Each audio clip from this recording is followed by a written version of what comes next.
the injunction at 2 years, so Daddy Lumba in December 13th, Emma so, Echna. Emma so, the injunction at us, and the DNA see what quarter, am I the injunction at 2 years, so a greater 1 TV, subscribe, like it, comment it, now for share, mode of phobia and yabi and share. Way, and ever can say, DJ, play me. Bakware ba mami ode asem na ye kodi ye no bakware ware bakware poto obi be bisa se de nti na meto sa anwe ni nyina ne se ye nyina nim se no ada e na mami Akosua Bempomaa ni siu to osiu Abusuapanin ne fafu no Injunction ne ho no omu start se omu ka asem no na obi be bisa se eye na duru awie na mo court eno ye court a che se otemuafo ne che se omu nko nene or the final verdict ne be mo omu no e ho na Ghana for se mo montum na eye ni e be ye gidigidi Ghana ha de munim e bi se ye che se judge na kwaje bribe this that be asem si ya munya abotre ma yenka asem ni nwe ka asem ni na wo bibi be ka wo be ka afa ho enti eno no e na kire se Nyankopon ya adom ene so ye no ndu no mkowura courtroom ho omkowura court mo ne fra asem na Abusuapanin to park enti mi ankopie mu court enti o ma na musini ne koye ma na musini koye wie bibia na otemuafo ne kire se enipa wo se ye Daddy Lumba ye ya abusuafo ne Abusuapanin enti Abusuapanin nkohwe no onsiesie bibie sanse enkrato mu de beto court ani ma me Bempomaa ofa ya opoku ene nkaye ne beto court ani mo mu hwem no hu se yampa Abusuapanin ayi Daddy Lumba moja asi nchen ene ode ono ankasa de ono ankasa epe yenya ne sai wo mse oya Abusuapanin ba wontimi enye de wo pe wa bra onfodi abusuafo na ankasa be de besi nchen enti won kono nko ka wo mumom na de besie bia no omu nhye eye date no mfanya eye for nechna die court ne say or the tabo ato aye ne sabusua de course wo court dem ho no yenkotie yese ka kumwewe ye no kama for na same Jefferson gina homa ne so ye ne baba bonkomo Jefferson ye mo akwa ababru me jo suminia apom te say nyame adom o bia wo ko na so erade adom boye nkomo ye nya ne ntie yese ye de injunction ato aye ne so and ya ba court no justice otina adwum o hwe asem na applicant with the buyer no or the defendant na some defendant na oye wofa zipkokuti adudo na bone brane say to park no justice listen na bedroom na o say there be wo say ye hwe ni amame ni o say ye hwe say ensema applicant no eye enesina fusu eye Robert eye enesina wofa ene enesina atimu no ensema om de aba court no say na ensem ne justice listen na no and also what kind of something baby but December or the year in fact aside vest reform in 1971 and I can say also actually also say Asema is it convenient or it is just and to assure moon also there be Victor Kusi and Yadi and if I say what to me organize a year after you wouldn't involve the immediate family or the interlocutory injunction at 2 years so or say a channel 13 and if I say a year basso, and many are on Jabi, on Jay, or Muyabia, not able to have any to park on chamber immediate family now, and then what finding there and on chamber no Montanasi, not within 3 weeks. No, Omunya share bet to me. I organize a Yenikama, Daddy Lumba, and so a national icon here to me, Russian, the Yenisa, because they know a year of national interest. National interest, or mining in our interest to more ATN and if I saw we in some way na justice no etina bedroom no say there or granting interlocutory injunction no it is I mean no can say representative of Victor Kusi who be our paka omo di ne tiba ye who be omo papa no omo afere pa Victor Kusi ne why Victor Kusi ne why Victor Kusi no wa to park okay no wa to park yes but or to be bedina na name okay but no the Kumasi no ye ne okay. So no the only so about the didn't. So Abusuapanin to park the Ajija demo Kumasi where you be as in a name one can I report. So we did him. Okay. Okay. The time no Kateka, Oko, he was park and say or two Myanmar officer or ye, but it's an no Kata. Court no Accra High Court. Say and if I say university in India, I was there Abusuapanin to park. Or consulting and Estinapusu, or consulting the immediate family. Wow. To me, a brown consult immediate family. And I once again, make catch or say, Judge Neka say, I was say, yes, say, I didn't convenient and a just a yen there was a penny for a yena one and your convenience. The Okoye yena two and you just on the 2 bases no we shall in it before in by the luxury injunction and your final where injunction on there to send a bear in the January 15th or Mumbran or Monka assembly in the minimum yard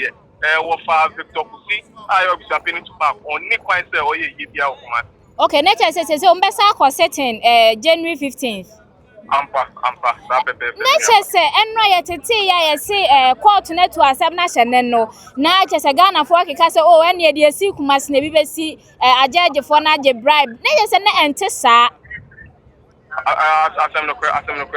na asama and I'm let you asam na me bisa no say na eh den no man fa asam when di kan bako ah o ko di se wa broni ni odo broni na we kuna na we ti na asam when na o some di bako because some kind affidavit o mo de ba ya they have a case omo can say omo asam papa asam no justice no so judge no na bedroom or say yes, they have a case. Wow. It is just and it is convenient there. The immediate family must be involved in the final burial right of their departed. The late child, Akosua Bempomaa, born in Daddy Lumba. Wow. Yes, I'm very, very shocked. Say, Oman fa asem we am backward. Kodi odo broni issue na we kuna na then the asem we na the kind of backward. I mean, about me catch your sanka. They say I can't send for. But then it's not too late. They say a court a grant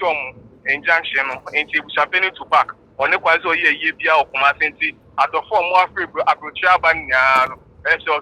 Omu take it ayo muka.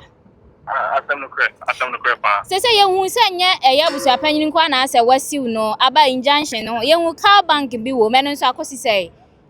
Car bank count and I think so transitions funeral home count. Transitions funeral home ne car bank there no some of kind say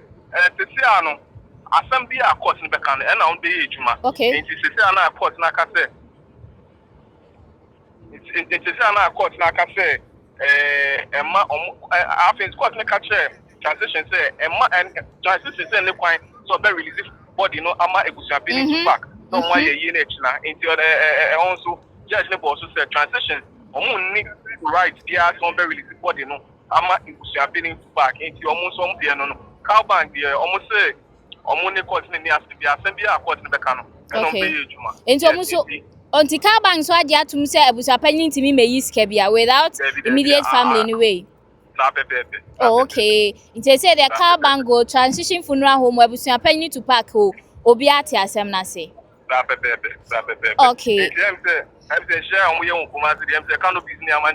Ya boy my car for crowd the platform for frasa abakra ejina ho sesia. Ona dia I was omutia ona sika man no be stand ni amako because you know according to Accra court no kwa say university na I just say Abusuafo na tena na omo aka asem no okukwemu no bia nyante ase no bia tene ho ase because you can't organize a funeral without the maternal family. Okay, and to say the nature say baby and a baby say I can't swap our how. I have some about one year it could be about and yet come to meet you can't do it here. Okay. But say a banner say almost sideline Abusuafo na ebia na that actually be the go through some emotional distress almost miracle but the guy say in 2020 COVID by no another car say we can recover the economy but then we cannot bring back people to life in some manager can say whatever cost you can pay for the cost but then emotional distress psychological torture on the famous sideline or more you can't they can't recover from it. Okay. And you see a papa she Mami Akosua Bempomaa of ya opoku ma Gina any Daddy Lumba mama China mo ma ho keka ne to say mama China there is interview na no grant. Wow. Papa she grant interview na do na wofa ya oye the head of the immediate maternal family so on also grant interview bebre enya service aka of course and ya ni je aba wo mafa ho na ise odobroni mu nso enya ne ntie se ne mma no Denise ni odobroni mu nso awo Kumasi ni ma fosti awo Kumasi asem yo mate hu bibi ana maintain on shape, but okay. Prepare. After my back, I'm more prepare a okay. And tomorrow, my 20 baby no more because the year no Emma so give some never that see bebre nyame hwa pa Nyamisha was miniaba. abusia ya da say enti abusia ai edin mamoni ya na de achem wati na mama bone be 3 million so emfa give some on aha ono na abusia wo bowura court dem ha ye kokokote ne no na ye hu sesesi a machines ni so aba o machines no so aba machines na ebe ye na ba apart from say platform for frasa aba no machines ni so aba che say eba ba be ye no na che say ene de enye easy kra na say sia ni bon tete ye de injunction ato aye ni so say de the palace services abusia gise ye kotua kanema wo mu na hanso so no panyinim ye ti ase say omu etua down payment and say omu etua half payment half payment ni so awetua na say ashim de me yakra na aposifo ombe petrol ha enra na samre kwa aposifo da so te ha aposifo da so te ha aposifo da so te na che say o maduma no mai ne say nti e hwa che say machines no na che say abusia ye call ye no na cha utimu se ye baha ya yetimi machiri ya deko e wa ha obi abos ndeko yi de nya Daddy Lumba deko sebi korinsa ni kwa nya ne decoration sei whole legend deko debi na se ye ni maso de ye ni maso ampa na se ye na maso omu de ye na maso ampa ye na maso Daddy Lumba ye na maso ye ntoma ya pempam ye ni nyina maso entesi ade ye na tonso enti e hwe decoration eni bibia na sesei no ebusia ha ne so na ebusia panyi be renting to ye down payment na shim enti minim se ye na maso ye be sa age de ka ho na ka ho e ga bi gan se nka wa magie bia nka obi beje nti e beje aka ho na ye nye nka ho de e wo ne ye Baba Yara Sports Stadium for management the ensem canopies ne so no se obechia na de no nko a ana so obetua kosi se ye be wi ayie no eno nso wo ne palace service for nsem machines ye ba ha so se no nso kwa akogye ni sika na onye ni sika cars e de ba ye abusia